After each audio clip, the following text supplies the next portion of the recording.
शेवटी तुम्हाला काम महत्वाचं आहे. तुमचा धंदा बंद नाही पडला पाहिजे. तर ताई आता हे जे तुम्ही काम करताय तर तुमचा एकदा परिचय सांगा. नाव सांगा. माझं नाव चंदा शिंदे आहे. अच्छा. मी अंजनवती तालुका जिल्हा बीड येथून धाराशिव म्हणजे धारूरमध्ये आम्ही कामासाठी आलेलो आहोत. तर ताई हे जे तुम्ही काम करताय हे तुम्हाला म्हणजे रोजाना आहे का तुम्ही हे गुत्त घेतलं जे शेतातील आहे कॅरेटवर करायचं? उपटतो ते. अच्छा, कॅरेटवर कसं कॅरेट पडतं आपल्याला हे? हे 32 रुपयाला कॅरेट पडतं. 32 रुपयाला कॅरेट.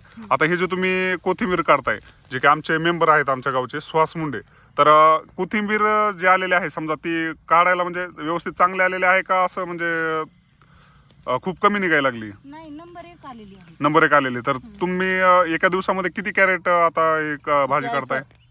आम्ही 2 आहे सर उपटू शकतो एका दिवसामध्ये. म्हणजे तुम्ही सगळ्यामध्ये ज्या ह्या ताई आहेत ह्या सगळ्यांमध्ये एकत्र माप करताय का प्रत्येकाचं वेगवेगळे आपापले कॅरेट असतात? प्रत्येकाचं वेगवेगळं करतो. तर एका दिवसात तुम्ही किती कॅरेट समजा आज केलेले आहेत? आम्ही 2 असले आहे नाही तुम्ही वैयक्तिक वैयक्तिक मी 60 कॅरेट उपटतो. तर एका कॅरेटला आपल्याला किती रुपये रोजंदारी असते? 32 रुपये. 60 कॅरेट 30 10 300. म्हणजे आपण न विचार केलेला बरा आहे. चांगल्या पद्धतीची कमाई आहे यांची.